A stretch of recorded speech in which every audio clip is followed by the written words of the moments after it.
Hola chicos, hoy veremos la unidad 10, cuerpos geométricos. En esta unidad distinguiremos qué tipos de cuerpos geométricos podemos encontrar, como son los poliedros o cuerpos de revolución, y aprenderemos a calcular el área y el volumen de cada uno de ellos. ¿Estáis preparados? Pues empezamos. Empezaremos hablando de los poliedros. Los poliedros son cuerpos geométricos cerrados, limitados por polígonos. ¿Qué partes podemos encontrar en un poliedro? Pues bien, encontraremos caras, que serán cada polígono que limita el poliedro. Aristas, que será el lado de cada una de sus caras. Diagonal, será el segmento que une dos vértices no consecutivos, como podemos ver en rojo en la imagen. Y vértice, en él concurrirán tres o más caras y coinciden con los vértices de las caras. Podemos ver en la imagen el vértice en azul. Debemos saber que todos los poliedros convexos cumplen una determinada regla. A esa regla la llamamos fórmula de Euler. Esta fórmula dice que el número de caras más vértices del poliedro será igual a su número de aristas más 2, como podemos ver en la expresión. ¿Qué es un poliedro regular? Pues bien, un poliedro regular es aquel en el que sus caras son polígonos regulares iguales y en cada vértice se une el mismo número de caras. En este caso, solo existen 5 poliedros regulares, que son los que vemos en la imagen.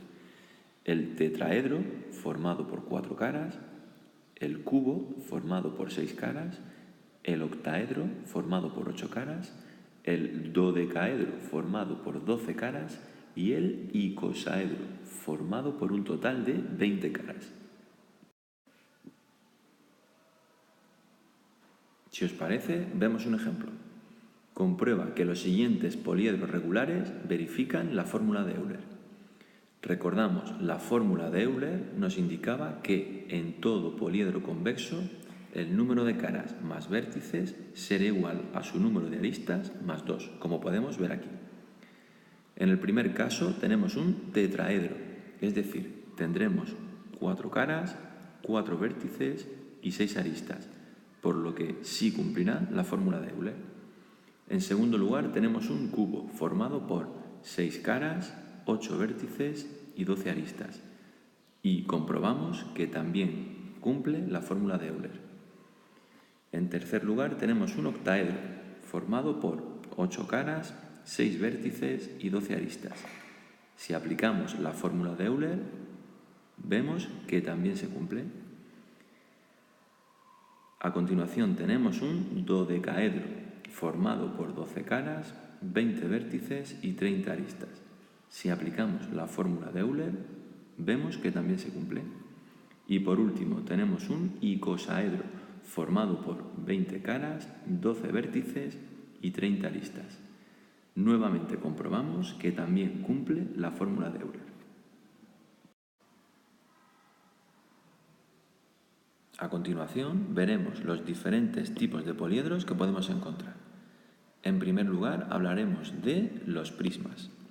Un prisma es un poliedro que tiene dos caras que son polígonos iguales y paralelos entre sí. Es lo que denominamos bases. Y el resto de caras serán paralelogramos. Es lo que denominamos caras laterales. La altura de dicho prisma será la distancia entre las bases. Además, según la forma de las bases, los prismas pueden ser de diferentes tipos: triangulares, cuadrangulares, pentagonales, hexagonales, etc. Diremos también que un prisma es recto cuando sus caras laterales son todas rectángulos, es decir, son perpendiculares a las bases. En caso contrario, diremos que se trata de un prisma oblicuo, como podemos ver en la imagen. Un prisma es regular si es recto y sus bases son polígonos regulares. También diremos que los paralelepípedos son prismas cuya base es un paralelogramo Y si son rectos y su base es un rectángulo, recibirán el nombre de ortoedros. En la imagen podemos ver un ejemplo de lo que sería un ortoedro. Ya hemos visto qué es un prisma. Hablaremos ahora de cómo calcular su área. El área de un prisma recto es la suma del área lateral, es decir, el área de sus caras laterales, más el área de sus bases. El área lateral es el área de un rectángulo cuyo ancho es el perímetro de la base y su altura la misma altura que el prisma. Como podemos ver, la expresión quedaría de la siguiente manera. Área total sería igual al área lateral, que sería igual al perímetro de la base por la altura, es decir, perímetro de la base por la altura. Como veis, se trataría de un rectángulo, más 2 veces el área de la base, es decir, si tenemos esta base y esta base, hallaríamos una de ellas y lo multiplicaríamos por 2. La suma de todas nos daría el área total del prisma. Veamos un ejemplo. Calcula el área del siguiente prisma. En este caso se trataría de un ortoedro. Como vemos, sus dimensiones serían 15, 5 y 7. En primer lugar, calcularíamos el área lateral, que sería el perímetro de su base por altura. Es decir, 15 más 5 por 2. Y todo eso por su altura, que sería 7. Más el área de la base, que sería 15 por 5, y eso multiplicado por 2. La suma de todo ello nos daría 280 como área lateral, más 150 como área de la base, nos daría un total de 430 centímetros cuadrados. El segundo tipo de poliedro que vamos a ver sería la pirámide. Una pirámide es un poliedro que tiene por base un polígono y sus caras laterales son triángulos, todos ellos con un vértice común, al que denominamos vértice de la pirámide. La altura de dicha pirámide será la distancia de la base a dicho vértice. Al igual que en el prisma, según la forma de las bases, las pirámides podrán ser triangulares, cuadrangulares, pentagonales, etc. Y diremos que una pirámide es recta cuando sus caras laterales son todas triángulos isósceles. En caso contrario, diremos que se trata de una pirámide oblicua.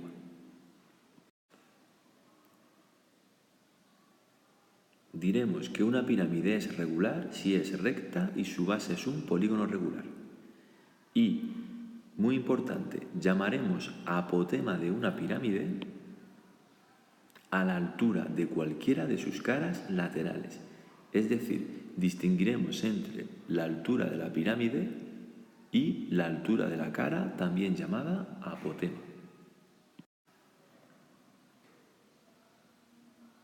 Ya hemos visto qué es una pirámide.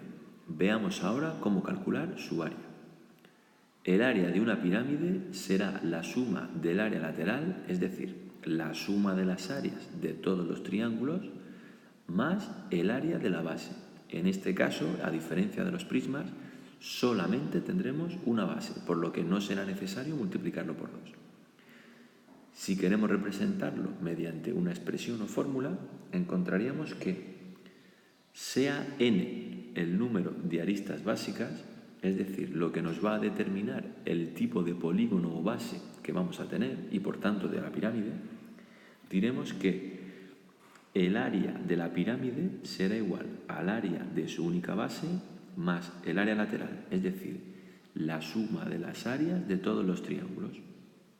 Como podemos ver en la imagen, se descompondría de la siguiente forma. A su vez, el área lateral, que sería la suma de todos esos triángulos, sabemos que el área del triángulo es base por altura entre 2. En este caso, L, que nos indica la base, la altura, que sería la apotema, altura de la cara, entre 2. Todo ello multiplicado por el número de triángulos o caras laterales que encontraríamos. Si sumamos el área de la base más todas las áreas laterales, nos daría como resultado el área total de dicha pirámide. Si os parece, vemos un ejemplo. Veréis cómo es muy sencillo. Calcula el área de esta pirámide recta de base cuadrada. Como hemos dicho, el área de la pirámide será igual al área de su base, su única base, más el área lateral, es decir, la de todas sus caras. Suma de áreas de los triángulos. Como vemos, su base sería cuadrada, es decir, en este caso 11 por 11, 11 al cuadrado. Y sus caras laterales, triángulos, serían base por altura entre 2. Su base es 11 y su altura 12. Todo eso entre 2. Esa sería el área de una única cara.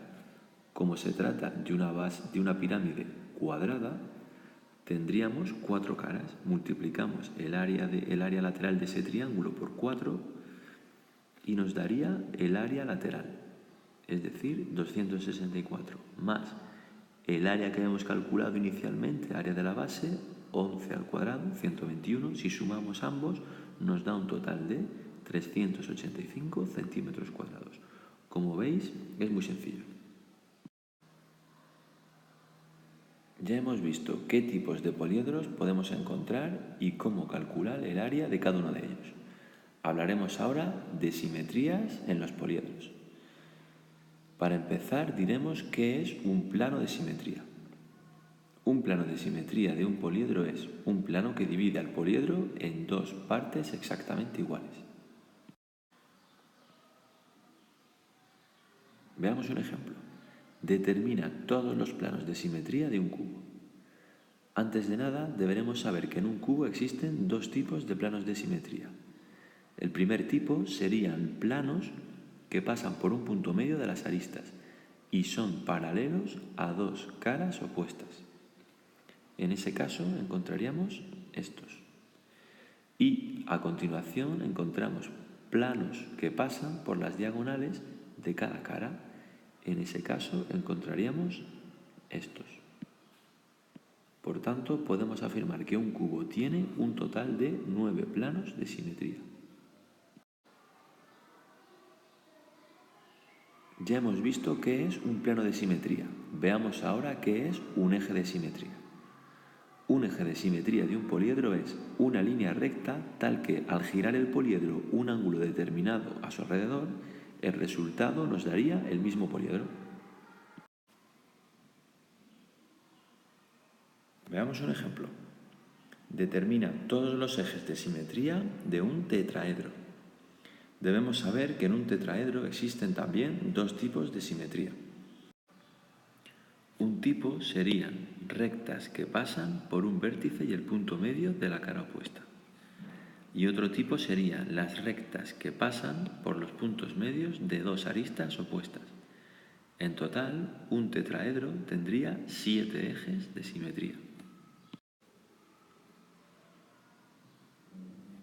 Ya hemos hablado de qué es un poliedro y qué tipos de poliedros podemos encontrar. Ahora hablaremos del segundo tipo de cuerpos geométricos, en este caso los cuerpos de revolución. Los cuerpos de revolución son cuerpos geométricos que se obtienen al girar una figura plana alrededor de una recta. A esa recta la denominamos eje de giro.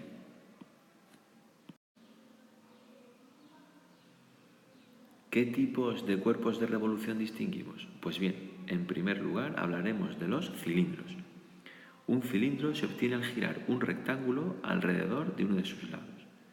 Su desarrollo plano constaría por tanto de un rectángulo y de dos círculos, a los que llamamos bases. El área de ese cilindro sería la suma del área lateral más el área de esas dos bases. Como podemos ver en la imagen, este sería el desarrollo de dicho cilindro. El área total sería igual al área lateral, que sería un rectángulo, de base 2πr, es decir, la longitud de la circunferencia de la base, por su altura. la altura del cilindro. Y el área de la base sería igual al área del círculo, en este caso pi r cuadrado. Como tenemos dos bases, multiplicaríamos ese área por 2. Si sumamos el área lateral, por un lado, 2pi r por h, más 2 veces el área de la base, 2 por pi r al cuadrado, obtenemos la siguiente expresión, 2pi r y entre paréntesis h más r. Esta sería el área total del cilindro. El segundo tipo de cuerpo de revolución sería el cono. El cono se obtiene al girar un triángulo rectángulo alrededor de uno de sus catetos. Su desarrollo plano constaría por tanto de un círculo, que sería su base, y un sector circular. Si queremos hallar el área de dicho cono, sería la suma del área lateral más el área de la base. En este caso, a diferencia del cilindro, solamente tendríamos una única base. Como podemos ver en la imagen, en un cono distinguimos las siguientes partes. Por un lado, el radio de la base, que es un círculo, y por otro lado, la generatriz, que representamos con la letra G minúscula. Si desplegamos o desarrollamos dicho cono, nos quedaría la base, que sería un círculo, y el área lateral, que sería un sector circular, este. Por tanto, diremos que el área total del cono es igual a el área lateral, que sería esta, un sector circular, más el área de la base, que sería un círculo. Si sumamos y simplificamos ambas expresiones, tenemos como resultado que el área del cono es igual a pi por r por, entre paréntesis, generatriz más el radio. Esta sería el área del cono. El tercer tipo de cuerpo de revolución que vamos a ver sería la esfera. Una esfera se obtiene al girar un semicírculo alrededor de su diámetro. La esfera no tendría desarrollo plano. Si queremos hallar su área, sería la suma del área lateral más el área de la base. Es decir, en este caso tendríamos que el área total de la esfera sería 4pi r cuadrado, como podemos observar en la siguiente expresión. A partir de la esfera podemos encontrar otras figuras esféricas. Estas se obtienen al cortar la superficie esférica con uno o más planos. En primer lugar encontramos el casquete esférico, que es cada una de las partes que se forman en la superficie esférica al cortarla por un plano. Su área sería igual a 2pi r por h.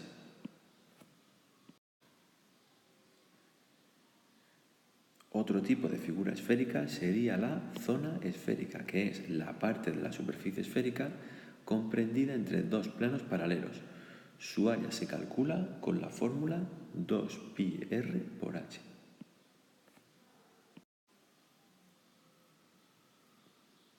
Y en tercer lugar encontramos el uso esférico, que es la parte de la superficie esférica comprendida entre dos planos secantes que pasan por el centro de la esfera.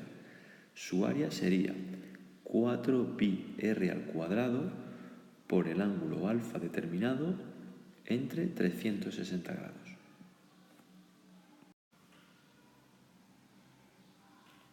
Veamos un ejemplo. Queremos pintar 6 usos esféricos de 60 grados cada uno en un balón de baloncesto que tiene un diámetro de 24 centímetros. ¿Qué superficie quedará pintada en el balón? Pues bien, en primer lugar hallaremos el radio. Como nos dicen que su diámetro es 24 centímetros, su radio será la mitad, es decir, 12 centímetros.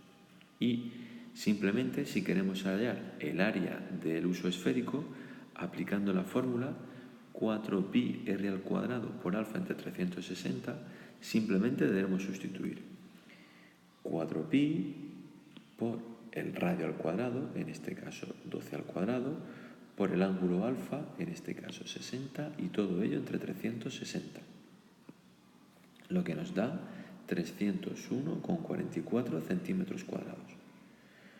Como serían 6, si multiplicamos todo ello, nos da un resultado final de 1808,64 centímetros cuadrados. Ya hemos visto qué tipos de cuerpos geométricos podemos encontrar y hemos calculado el área de cada uno de ellos. Ahora veremos cómo hallar su volumen. El volumen de un cuerpo es la cantidad de espacio encerrada dentro de su superficie. Para calcular volúmenes utilizamos el principio de Cavalieri.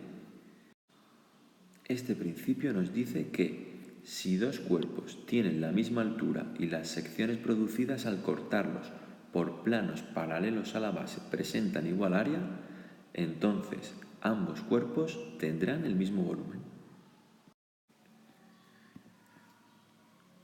En primer lugar, hablaremos del volumen de prismas y cilindros. Sabemos que el volumen de un ortoedro, es decir, un tipo de prisma, es el producto de todas sus dimensiones. Si vemos en la figura, dadas las dimensiones de valor m, n y p, el volumen de dicho cuerpo, en este caso un ortoedro, sería el producto de todas ellas, m por n por p, y nos daría el volumen de dicho prisma. Aplicando el principio de Cavalieri, calculamos el volumen de cualquier prisma o cilindro. El volumen de estos cuerpos coincide con el de un ortoedro de la misma altura y una base con igual área a la del cuerpo, como podemos ver en la imagen. Según las expresiones, podemos afirmar que el volumen de un prisma y un cilindro en ambos casos será el área de la base por su altura. Mientras que en un prisma el área de la base será un polígono, como ya hemos visto anteriormente, en un cilindro el área de su base será siempre un círculo, pi r al cuadrado. Multiplicando el área de la base por su altura obtendremos el volumen de un prisma o de un cilindro. Veamos un ejemplo. Halla el volumen de los siguientes cuerpos geométricos. En primer lugar, encontramos un cilindro de radio 2 centímetros y altura 4 centímetros. Como hemos visto anteriormente, el volumen de un cilindro será el área de la base por su altura. La base es un círculo, es decir, pi r al cuadrado, y su altura de valor h. Si sustituimos los valores, pi por el radio al cuadrado, en este caso 2 al cuadrado, por su altura 4, obtenemos un valor de 50,24 centímetros cúbicos.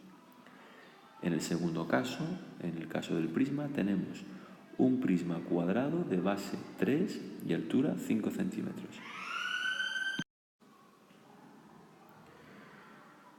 Ya hemos visto cómo calcular el volumen de un prisma o un cilindro. Veamos ahora cómo hallar el volumen de una pirámide o un cono. De manera experimental podemos comprobar que el volumen de una pirámide será la tercera parte del volumen de un prisma con la misma área e idéntica altura. Como vemos en la expresión, el volumen de la pirámide será igual a la tercera parte del volumen del prisma, es decir, la tercera parte del área de la base por su altura.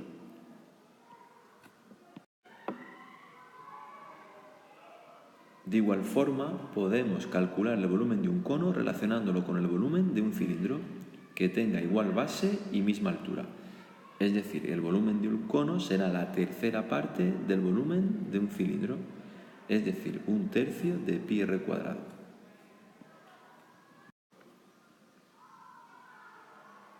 Veamos un ejemplo. Calcula el volumen de los siguientes cuerpos geométricos. En primer lugar, tendríamos una pirámide. De lado de la base 5 centímetros y altura de la pirámide 6 centímetros. Al tratarse de una pirámide base cuadrada, el área de su base será lado por lado, es decir, 5 por 5 o 5 al cuadrado. Y su volumen, el volumen de la pirámide, será igual a un tercio del área de la base por la altura, es decir, un tercio de 5 al cuadrado por su altura 6, lo que nos da un resultado de 50 centímetros cúbicos. En segundo lugar, tenemos un cono de radio 3 centímetros y generatriz 5 centímetros. Es importante distinguir entre generatriz y altura, es decir, la altura es un dato que deberemos de hallar. ¿Cómo lo haremos? Utilizando el teorema de Pitágoras. Si construimos el triángulo que vemos en la imagen, que es este triángulo es un triángulo rectángulo del que conocemos su hipotenusa, la generatriz, 5 centímetros, uno de sus catetos, que es el radio de la base, 3 centímetros, y la altura de la pirámide que deberemos hallar. Si despejamos, en este caso h, uno de los catetos, mediante el teorema de Pitágoras obtenemos un valor de altura 4 centímetros. Una vez hallado este valor, simplemente debemos aplicar la expresión que nos dice que el volumen del cono es igual a 1/3 del área de la base por la altura. En este caso, el área de la base, que es un círculo, pi r cuadrado, y su altura, que será 4. Área de la base por la altura entre 3 por 1/3 nos va a dar 37,68 centímetros cúbicos. Como veis, es muy sencillo. Por último, veremos el volumen de la esfera. El principio de Cavalieri, como hemos comentado anteriormente, nos permite relacionar los volúmenes de la esfera, el cono y el cilindro, es decir, de estos tres cuerpos geométricos. Las áreas de cada sección verifican la siguiente relación, y es que la mitad del volumen de la esfera más el volumen del cono será igual al volumen del cilindro. De dicha expresión, como sabemos que el volumen del cono es igual a 1/3 del volumen del cilindro, podemos, despejando en dicha igualdad, obtener el volumen de la esfera, es decir, la mitad de la esfera será igual al volumen del cono, es decir, 1/3 del volumen del cilindro, igual al volumen del cilindro. Si despejamos en la igualdad, es decir, si de esta igualdad despejamos el volumen de la esfera, nos dice que será igual a 4/3 del volumen del cilindro.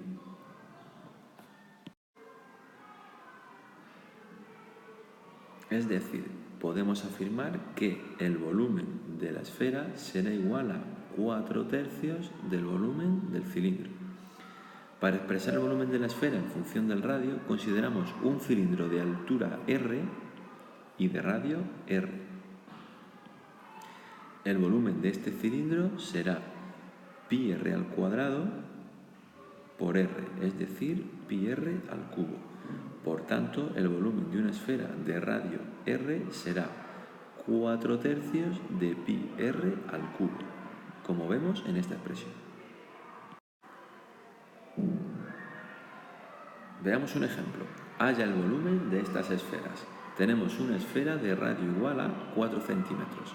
Por tanto, si aplicamos la expresión obtenida anteriormente, el volumen de la esfera será igual a 4/3 de pi r cubo. Si sustituimos el valor del radio, 4/3 de pi por 4 al cubo, obtenemos un valor de 267,95 centímetros cúbicos para el volumen de esta esfera. En segundo lugar, hallaremos el volumen de una esfera cuyo radio mide la mitad de la arista de un cubo de lado 10. Es decir, el radio tendrá un valor de 5 centímetros, por lo que el volumen de la esfera será igual a 4/3 de pi r al cubo, o lo que es lo mismo, 4/3 de pi por 5 al cubo, lo que nos da un resultado de 523,33 centímetros cúbicos. Para terminar, y en relación con el concepto de esfera, hablaremos de la esfera terrestre. Si consideramos la Tierra como una esfera, estos son sus elementos. Eje terrestre, que es el eje imaginario de la Tierra cuando gira sobre sí misma. Sus extremos son el polo norte y el polo sur. Ecuador es la circunferencia perpendicular al eje que divide la esfera en dos partes iguales, llamadas hemisferios. Meridianos, circunferencias máximas que pasan por los polos, y paralelos, que son las circunferencias paralelas al ecuador. Las coordenadas geográficas. La localización de los puntos sobre la esfera terrestre se hace refiriéndolos al meridiano cero y al ecuador. Así tenemos que la latitud es la medida en grados del arco de meridiano comprometido entre el ecuador y el punto. Puede medir de 0 grados a 90 grados y ser norte o sur según la posición del punto respecto del ecuador. La longitud es la medida en grados del arco entre el meridiano 0 y el meridiano que pasa por el punto. Puede medir de 0 grados a 180 grados y ser este u oeste, según la posición respecto al meridiano 0. Veamos un ejemplo. Indica cuáles son las coordenadas geográficas, latitud y longitud, de los siguientes puntos representados en la esfera terrestre. En el caso A, podremos identificar que la latitud corresponde a 75 grados norte y la longitud corresponde a 35 grados este. En el apartado B podremos identificar que dicho punto posee una latitud de 50 grados hacia el sur y una longitud de 30 grados hacia el oeste. Como podéis observar, se corresponden con las coordenadas que podemos encontrar en un GPS. Por último, cabe indicar que la Tierra da una vuelta sobre sí misma en 24 horas, es decir, gira 360 grados en 24 horas. Así, en una hora gira 360 grados entre 24 horas igual a 15 grados. Partiendo del meridiano 0, a cada franja de 15 grados en las que se divide dicha esfera terrestre se le denomina uso horario. Por este motivo, en cada zona de la esfera terrestre tendremos un horario diferente. Pues bien, hasta aquí la unidad 10. Si os parece, seguimos practicando en clase.